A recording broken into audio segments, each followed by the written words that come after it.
एक कुत्ते ने बताया कि स्त्री को पराये पुरुष क्यों अच्छे लगते हैं। एक समय की बात है, एक जंगल में एक आम का पेड़ था। उस आम के पेड़ के नीचे एक कुत्ता रहा करता था। एक दिन उसी पेड़ के पास से होकर के एक साधु निकलते हुए जा रहे थे। उन्हें थोड़ी सी थकान में महसूस हुई तो वह संत जो थे उसी आम के पेड़ की छाया में बैठ गए जिसके नीचे एक कुत्ता रहा करता था। वही जब कुत्ते की नज़र उन साधु पर पड़ी तो कुत्ता साधु से कहने लगता है, महाराज आप तो ज्ञानी हैं, हमको कोई ऐसा रास्ता बताओ जिससे कि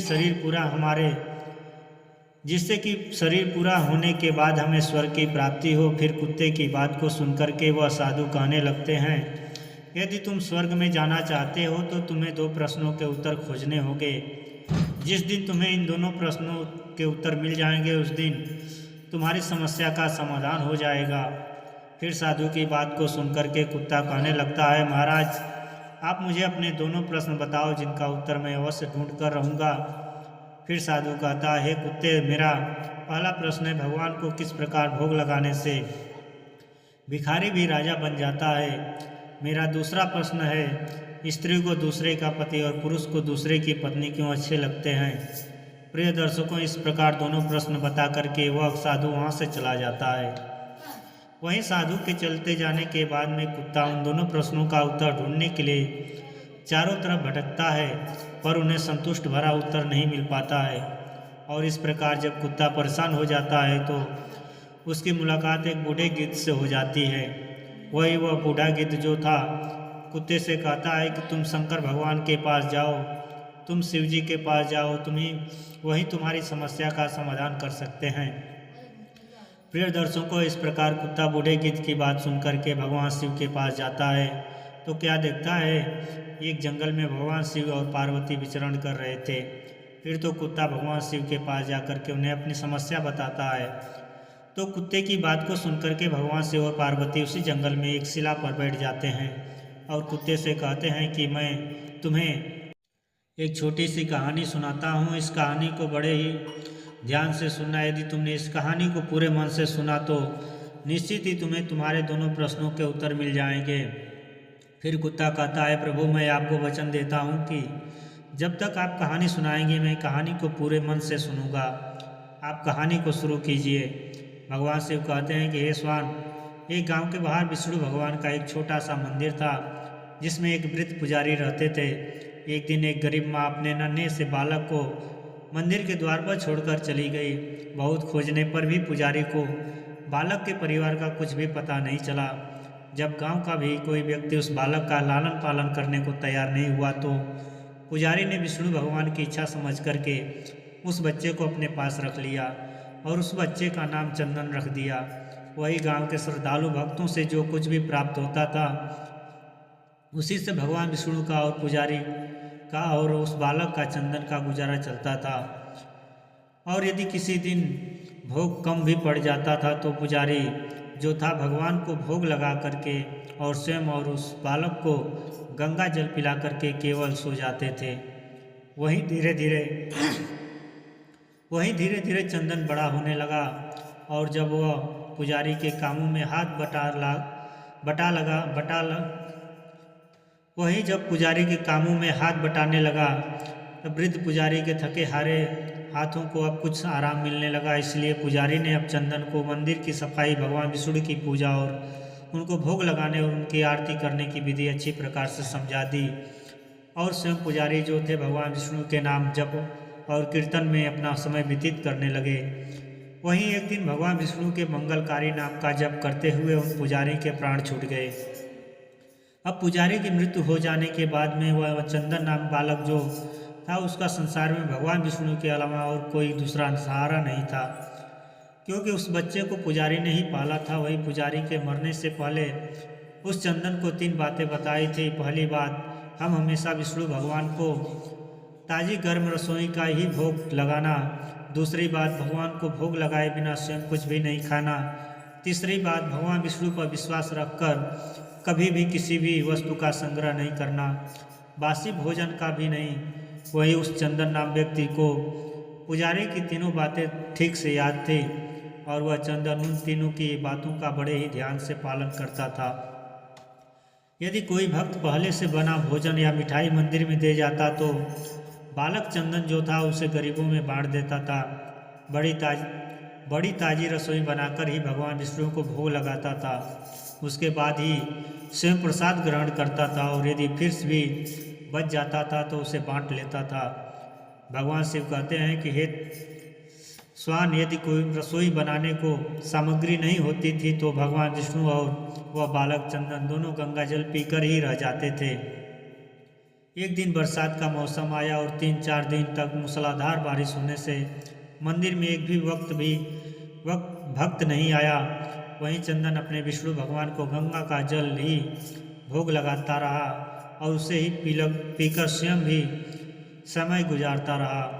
उधर भगवान विष्णु उस बालक चंदन की भक्ति और सहनशील की परीक्षा लेते रहे, किंतु आखिर में अपने भक्त बालक को भूख से तड़पते देख करके भगवान विष्णु से रहा नहीं गया और फिर विष्णु जो थे सेठ के नौकर का रूप धारण करके हाथ में भोजन सामग्री की पोटली लेकर के बरसात में भीगते हुए मंदिर के द्वार पर जा पहुँचे।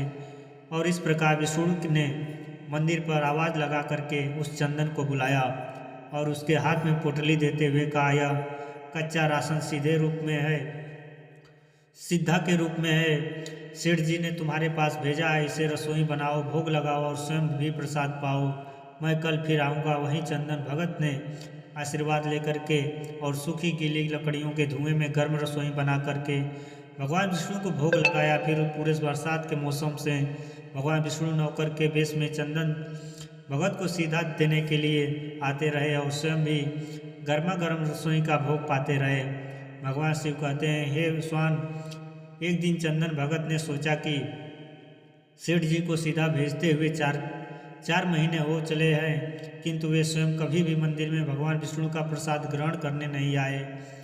फिर अगले दिन भगवान विष्णु नौकर के वेश में जब सीधा की पोटली देने आए तो चंदन भगत ने उनसे कहा, अरे भाई, तुम्हारे सेठ जी इतने बड़े धर्मात्मा हैं कि रोजाना तुम्हारे हाथों से सीधा भिजवा देते हैं और कभी भी स्वयं मंदिर में प्रसाद लेने के लिए नहीं आते हैं।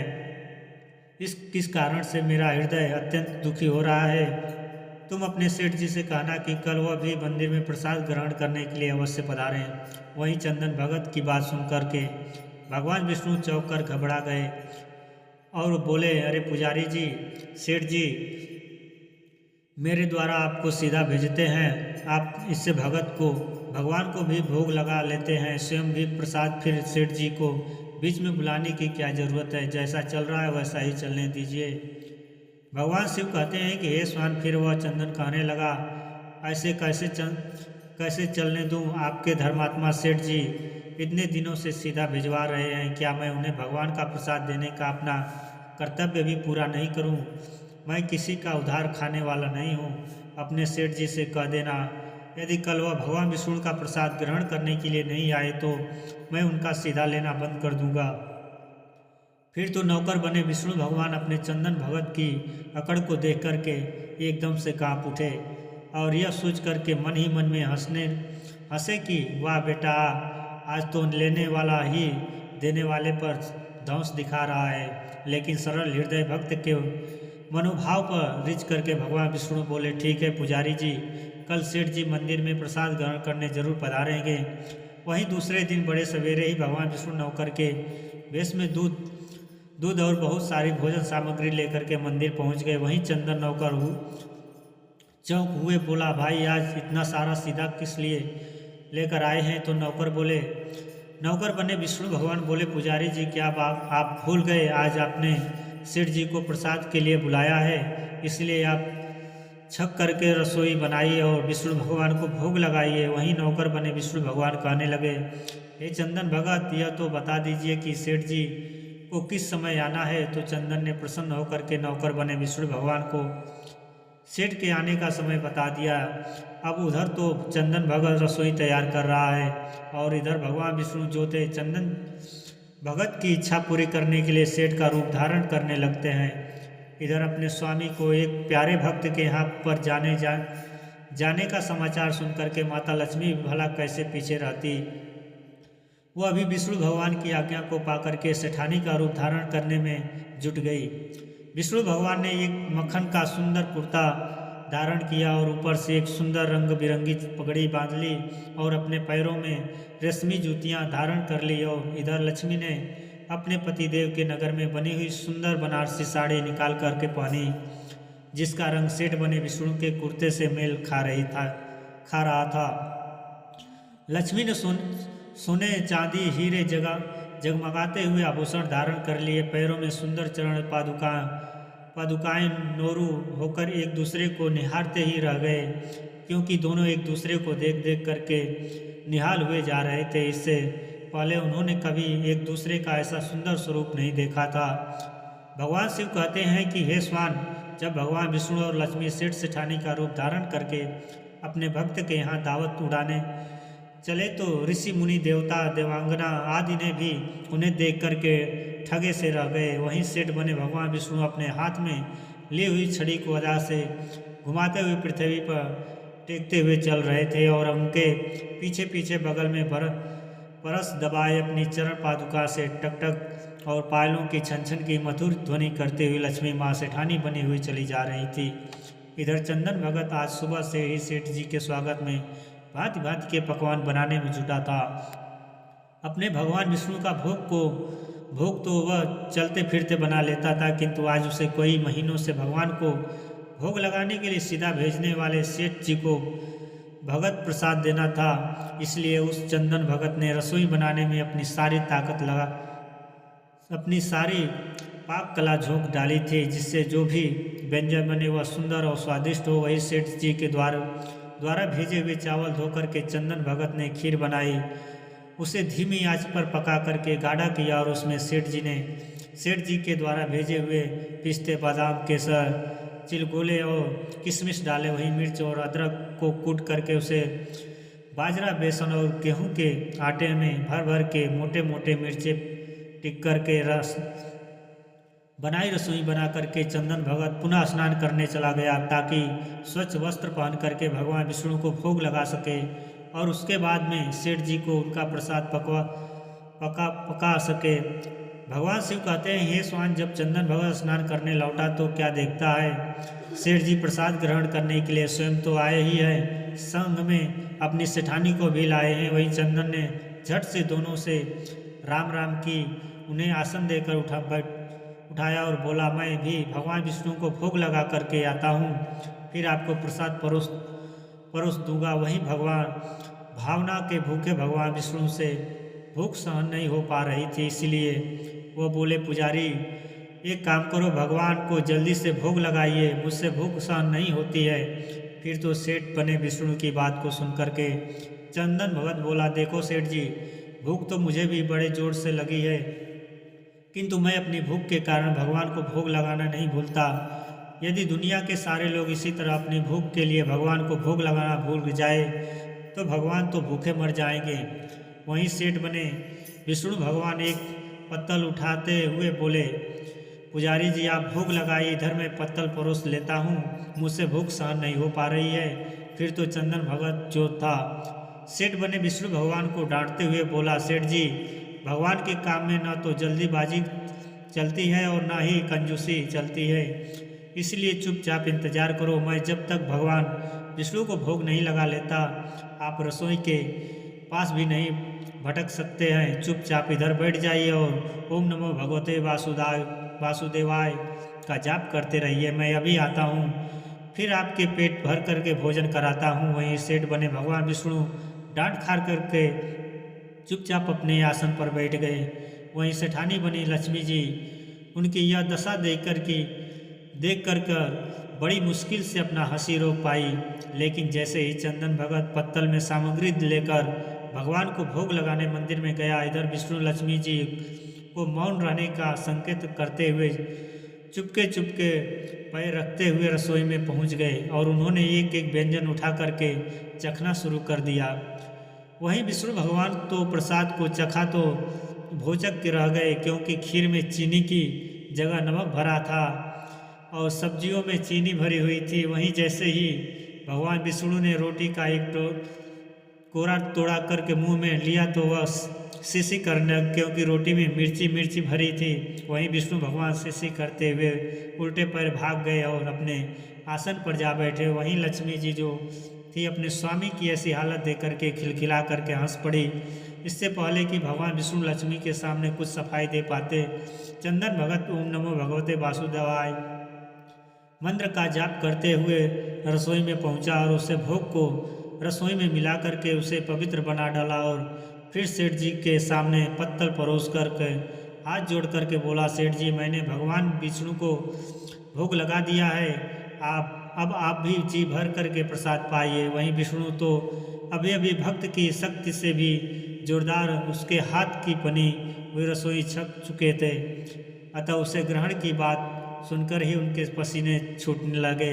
कभी भगवान विष्णु चंदन भगत का तो कभी तो लक्ष्मी का मुख देखने लगते हैं। वही चंदन भगत को सेठ जी की ढीली बर्दाश्त नहीं होती है और वह कहता है, सेठ जी अब क्या हो गया है आपको? अभी अभी तो आप इतने उतावले हो रहे थे, आपको बहुत तेज भूख लग रही थी, पर अब आप खाने में इतनी देरी क्यों कर रहे हैं? आप जल्दी से प्रसाद ग्रहण करो, तभी तो माता जी भी प्रसाद ग्रहण करेंगे और उनके बाद में फिर मैं प्रसाद पाऊंगा।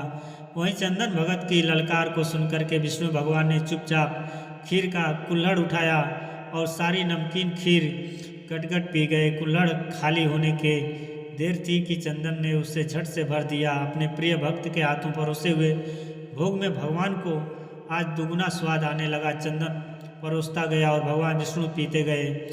वहीं जगत माता लक्ष्मी भक्त और भगवान दोनों के प्रेम को देख करके मंत्रमुग्ध होती रही। अब सारी रसोई समाप्त हो गई तो भगवान ने एक जोर की डकार ली। वहीं चंदन को होश आया और बोला, वाह सेठ जी वाह, मैं ही बावला था जो आज इतनी थोड़ी सी रसोई बनाई। मुझे पता तो होता कि आपको प्रसाद ग्रहण करने का इतना बड़ा शौक है तो मैं और ज़्यादा रसोई बनाता।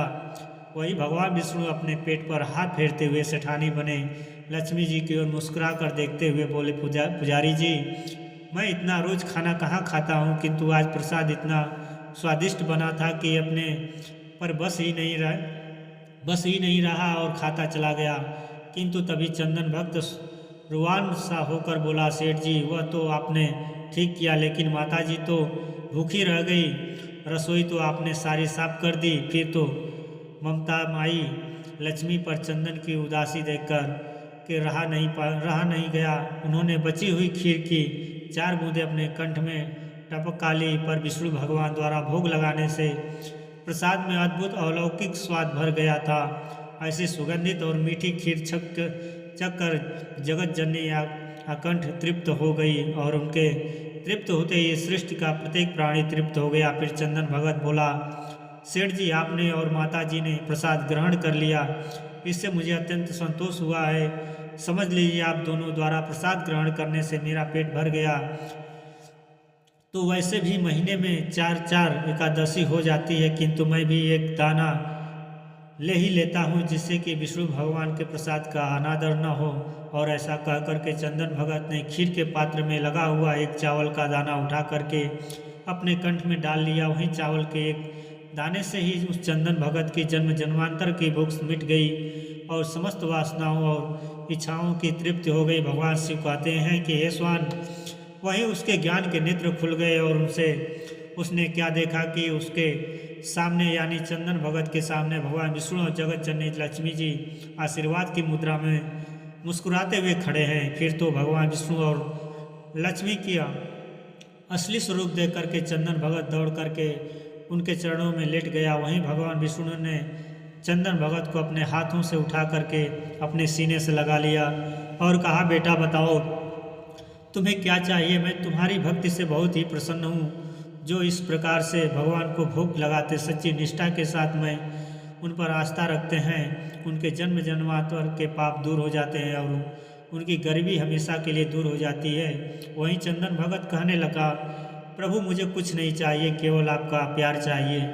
वहीं भगवान विष्णु कहते हैं, नहीं चंदन, तुमने अब तक गरीबी देखी है, मैं तुम्हें वरदान देता हूँ कि तुम इस राज्य के राजा बनकर के इस राज्य का सुख भोगोगे और शरीर पूरा होने के बाद तुम्हें स्वर्ग की प्राप्ति होगी। और फिर ऐसा कह करके भगवान विष्णु और लक्ष्मी अंतर ध्यान हो जाते हैं। फिर वही गरीब चंदन जो था भगवान को नित्य नियम से भोग लगा करके स्वयं भोजन करता था, जिसका उसे फल मिला कि वह भिखारी से राजा बना। भगवान शिव कहते हैं कि हे स्वान, उसी विष्णु भगवान के मंदिर के पास में एक किसान अपनी पत्नी के साथ में एक झोपड़ी बनाकर रहता था, और मंदिर में जो भी स्त्री या पुरुष पूजा करने के लिए आते जाते थे, वह किसान मंदिर पर आने वाली स्त्रियों को घूर घूर कर देखता रहता था और अपनी दृष्टि गलत रखता था।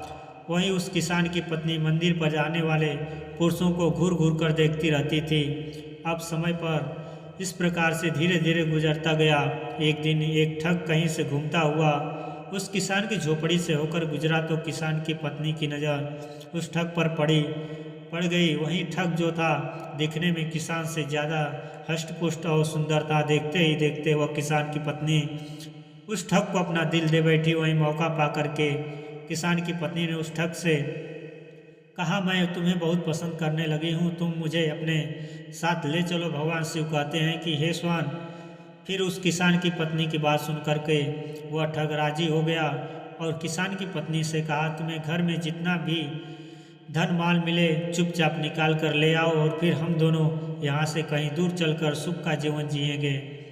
वहीं वह किसान की पत्नी घर में घुसती है और जितना भी धन चुरा सकती थी उतना लेकर के उस ठग के पास आ जाती है, और फिर वह उस ठग किसान की पत्नी को लेकर के गांव से दूर निकल जाता है।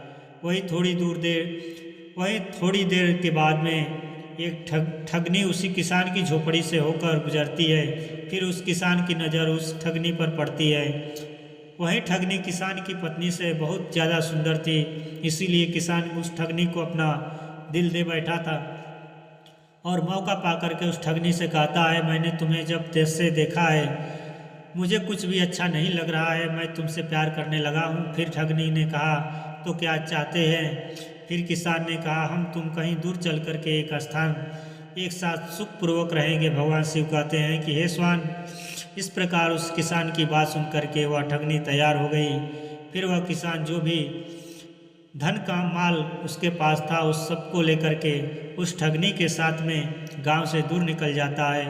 वहीं कुछ समय चलने के बाद में वह किसान की पत्नी और ठग उधर किसान और ठगनी इन सभी को चलते चलते एक दिन एक नदी मिल जाती है। वहीं नदी के एक स्थान पर वह किसान की पत्नी और ठग बैठ जाते हैं और नदी के दूसरे दूर स्थान पर वह किसान और ठगनी बैठ जाते हैं। वही ना तो किसान को अपनी पत्नी के बारे में पता है कि वह ठग के साथ चली गई है, ना ही किसान की पत्नी को किसान के बारे में पता है कि वह ठगनी के साथ चला गया है।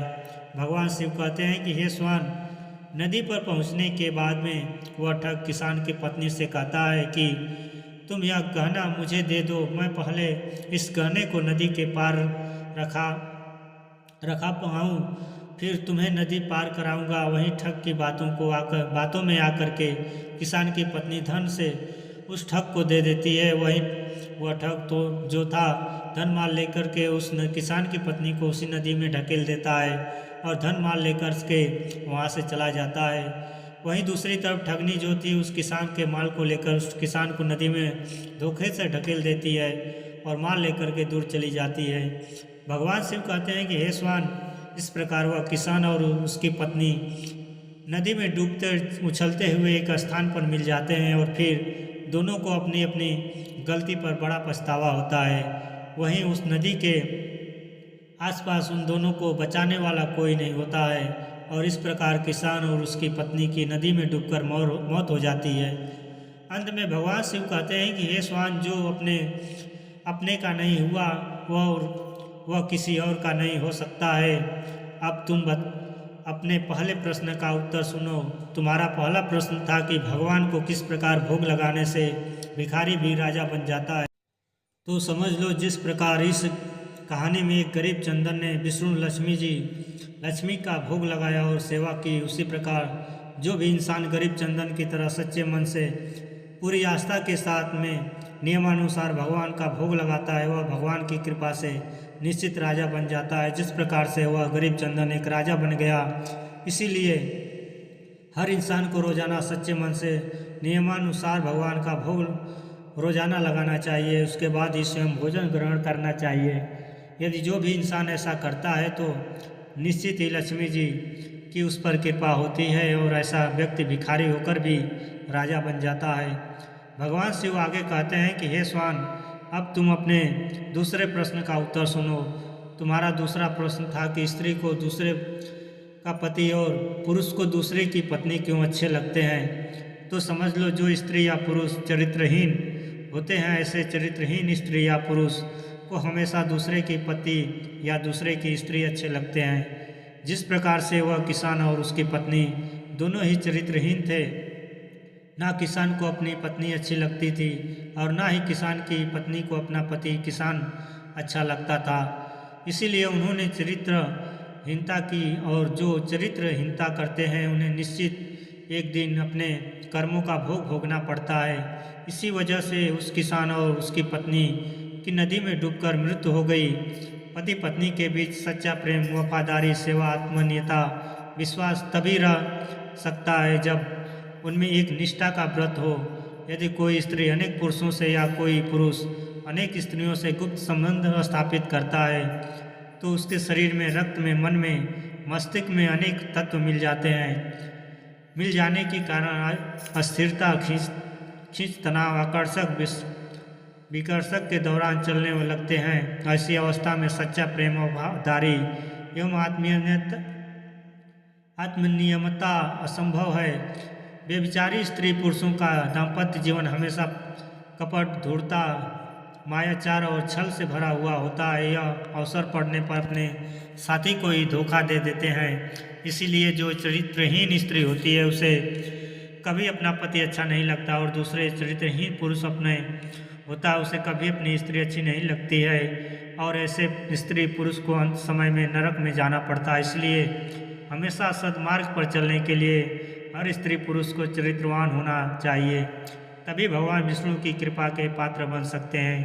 प्रिय दर्शकों, इस प्रकार भगवान शिव के द्वारा कहानी सुनाने के बाद में कुत्ते का मन पूरी तरह से संतुष्ट हो जाता है और फिर वह वहाँ से भगवान को प्रणाम करके वहाँ से चला जाता है और समय आने पर उसको स्वर्ग की प्राप्ति होती है, क्योंकि कुत्ता एक दूसरे से बहुत प्यार करते थे। एक दूसरे के अलावा कभी किसी की ओर देखते भी नहीं थे। इसी की वजह से अंत समय में श्वान को स्वर्ग की प्राप्ति हुई। प्रिय दर्शकों, हमारी आज की कहानी वीडियो एवं समाप्त होता है। हम उम्मीद करते हैं कि आपको यह कहानी पसंद आई होगी। नमस्कार।